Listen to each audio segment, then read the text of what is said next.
एकनाथ शिंदे शिवसेनेमध्ये भाकरी फिरवण्याची शक्यता. स्थानिक स्वराज्य संस्थांच्या निवडणुकीमध्ये कोकण आणि पश्चिम महाराष्ट्राशिवाय अन्य भागामध्ये शिवसेनेची प्रभावी कामगिरी नाही.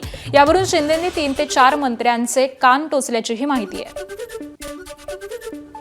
उपमुख्यमंत्री सुनेत्रा वहिनींना प्रशासनामध्ये अजितदादाप्रमाणे आदरयुक्त धाक निर्माण करावा. उपमुख्यमंत्री सुनेत्रा पवार यांना भाजपचे नेते चंद्रकांत पाटील यांचा सल्ला. चंद्रकांतदादा पाटील माझे हितचिंतक, त्यांच्याबद्दल काहीही बोलणार नाही. जयंत पाटलांचं वक्तव्य. चंद्रकांत पाटील काहीही बोलले तरी त्यावरती प्रतिक्रिया देणं योग्य नसल्याचंही वक्तव्य. चंद्रपूर महापौर निवडीवरून मनसेच्या संदीप देशपांडेंनी पुन्हा ठाकरे सेनेला डिवचलं. पैसे घेतल्याचा पुरावा द्या, राजीनामा देतो असं ठाकरेंच्या शिवसेनेच्या संदीप गिऱ्हेंनी म्हटलेलं होतं आणि त्यावरती 50 खोक्यांचे पुरावे द्याल, त्या दिवशी 1 खोक्याचा पुरावा देणार, अशी देशपांडेंची पोस्ट. भिवंडीमध्ये 20 फेब्रुवारीला महापौर पदाची निवडणूक, 16 फेब्रुवारीला दाखल करता येणार अर्ज. सर्वाधिक जागा निवडून आलेली काँग्रेस सत्ता स्थापन करणार की भाजप शिवसेना चमत्कार घडवणार, याकडे लक्ष. भंडाऱ्यामध्ये तुमसर नगर परिषदेच्या राजकारणामध्ये मोठी खळबळ. तुमसर नगर परिषदेच्या 3 स्वीकृत सदस्यांची निवड रद्द. निवड प्रक्रिया नियमाला धरून नसल्याचा ठपका. नगरविकास विभागाचा निर्णय. मुंबईतील मुलुंड रेल्वे स्थानक परिसरामध्ये अनधिकृत दुकानांवरती कारवाई. पदपथ मोकळे झाल्यामुळे पादचाऱ्यांना मोठा दिलासा. कारवाईमुळे वाहतूक कोंडी कमी होण्यासही मदत होणार. नाशिकमध्ये कुंभमेळ्याच्या अनुषंगानं अतिक्रमण हटाव मोहीम. पोलीस बंदोबस्तामध्ये मिलिंद नगर झोपडपट्टीचं अतिक्रमण हटवण्यास सुरुवात. अनेक वर्षांपासून प्रलंबित असलेल्या रस्त्याचा मार्ग देखील मोकळा होणार.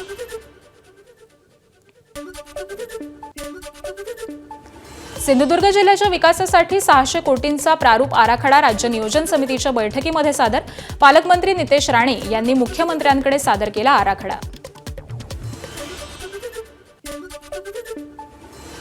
हैदराबाद गॅझेटियरनुसार 2 फेब्रुवारीपर्यंत मराठवाड्यामध्ये 310 जणांना कुणबी प्रमाणपत्र. आतापर्यंत 731 जणांनी अर्ज केले, तर 24 अर्ज फेटाळलेले असून उर्वरित अर्जाची सध्या तपासणी सुरू आहे. मराठी भाषा दिनाच्या संदर्भामध्ये मनसेची आज बैठक. राज ठाकरेंनी शिवतीर्थ या त्यांच्या निवासस्थानी बोलावली बैठक. संदीप देशपांडे आणि मुंबईतील विभाग अध्यक्ष बैठकीला उपस्थित राहणार. 2008ला मनसेचं रेल्वे भरती चाचणी परीक्षेविरोधामध्ये आंदोलन. यावेळी राज ठाकरेंच्या अटकेनंतर मनसेचे नेते आणि मनसैनिकांकडून तोडफोड आणि रास्ता रोको केल्याचं प्रकरण. अखिल चित्रे, हाजी अराफत शेख, शिरीष पारकर या नेत्यांवरती खटले. वांद्रे कोर्टामध्ये आज सुनावणी. धाराशिवच्या वाशी इथल्या ठाकरेंच्या शिवसेनेचे तालुका प्रमुख समाधान उघडे यांची पक्षामधून हकालपट्टी. उघडे यांनी कांदा शेतामध्ये अफूची लागवड केलेली होती. एबीपी माझानं बातमी दाखवली होती. मोक्कातील आरोपीचा कळंबा कारागृहामध्ये पोलिसांवरतीच हल्ला. कोल्हापूरच्या जुन्या राजवाडा पोलीस ठाण्यामध्ये आरोपी इम्रान शेख विरोधामध्ये गुन्हा. व्हिडिओ कॉन्फरन्सिंगद्वारे रूममध्ये थोडा वेळ बाहेर थांबण्यास सांगितल्यामुळे हल्ला झाला. पुण्यातील वारजे परिसरामध्ये सराईत गुन्हेगारांची धिंड. ज्या भागामध्ये गुंडांनी गेल्या काही दिवसांमध्ये गुन्हे केलेले होते त्याच भागामध्ये पोलिसांनी गुंडांची धिंड काढत त्यांची दहशत कमी करण्याचा प्रयत्न केला. धुळ्याच्या शिरपूरमध्ये तालुका कृषी अधिकारी संजय पवार यांच्यासह डाटा ऑपरेटरला 5,000 रुपयांची लाच घेताना अटक. शेतकऱ्यांना विक्री केलेल्या प्रमाणित गव्हाचं शासकीय अनुदान हे मिळवण्यासाठी लाच मागितली होती.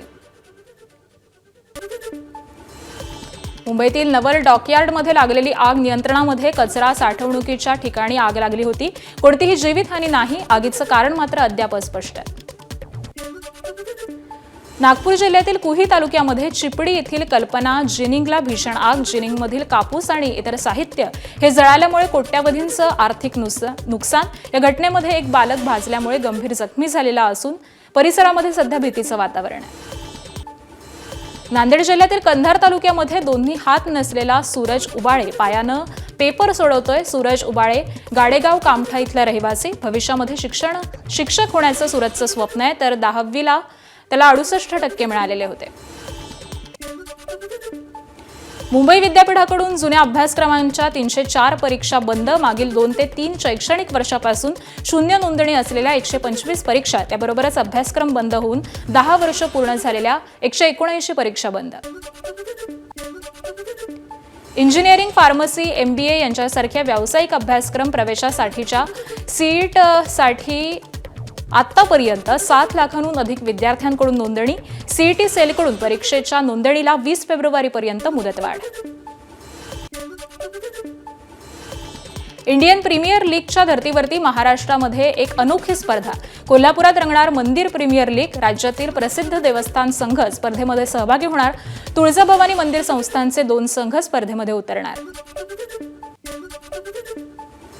महाशिवरात्रीला त्र्यंबकेश्वराचं मंदिर 24 तास खुलं राहणार. संभाव्य गर्दी लक्षात घेता महाशिवरात्रीला पहाटे 4 वाजल्यापासून सोमवारी रात्री 9 वाजेपर्यंत मंदिर भाविकांना दर्शनासाठी खुलं राहणार आहे.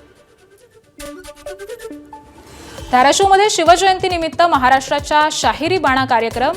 शाहिरी स्वरांमध्ये दुमदुमला धाराशिव. कार्यक्रमामधून स्वराज्याच्या शौर्यगाथा झाल्या जिवंत. तर तुकाराम महाराजांच्या अभंगांनी कार्यक्रमाला आध्यात्मिक उंची. नागरिकांचा उत्स्फूर्त प्रतिसाद.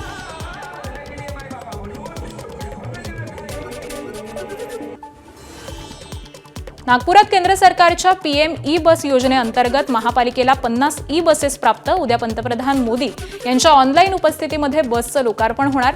तर मुख्यमंत्री फडणवीस, नितीन गडकरी, एकनाथ शिंदे यांच्यासह अन्य मान्यवर देखील ऑनलाईन उपस्थित राहणार. यवतमाळमध्ये 3 लाख हेक्टरवरती सोयाबीनची लागवड. सोयाबीनला 4,500 रुपये प्रति क्विंटल भाव. दर कमी झाल्यामुळे शेतकरी चिंतेत. गेल्या 2 दिवसामध्ये पडलेल्या भावामुळे शेतकऱ्यांचं प्रति क्विंटल 700 ते 800 रुपयांचं नुकसान झालंय. काल देशभरामध्ये कामगार संघटनांनी पुकारलेल्या संपाला संमिश्र प्रतिसाद. हैदराबादसह ओडिशा, केरळ, तमिळनाडू, गोवा, झारखंड, छत्तीसगड, मध्य प्रदेश आणि पंजाबमध्ये संपाचा जोर अधिक होता. बँकिंग, विमा, टपाल, वाहतूक, आरोग्य आणि कोळसा खाण क्षेत्रावरती या संपाचा मोठा परिणाम झाल्याचा दावा होतोय. रत्नागिरी कोल्हापूर रेल्वे मार्गाच्या चर्चेनंतर कोकण रेल्वे अन्याय निवारण समिती आक्रमक. चिपळूण कराड रेल्वे मार्गाच्या कामाला आधी सुरुवात करा. कोकण रेल्वे अन्याय निवारण समितीचे अध्यक्ष शौकत मुकादम यांची मुख्यमंत्र्यांकडे मागणी. पुढील 3 दिवसांमध्ये मुंबईच्या तापमानामध्ये वाढ होण्याची शक्यता. पूर्वेकडून मुंबईकडे येणाऱ्या उष्ण वाऱ्यांमुळे पुढील 3 दिवसांमध्ये मुंबईचं कमाल तापमान हे 37 अंशांपर्यंत जाण्याची शक्यता आहे. 85 कोटी रुपयांच्या मनी लॉन्ड्रिंग प्रकरणी लोढा डेव्हलपर्सच्या राजेंद्र सिंग लोढांना ईडीकडून अटक. लोढा डेव्हलपर्सचे संचालक असताना 85 कोटींची फसवणूक केल्याचा आरोप. सप्टेंबरमध्ये मुंबई क्राईम ब्रांचने देखील राजेंद्र सिंग लोढांना अटक केलेली होती.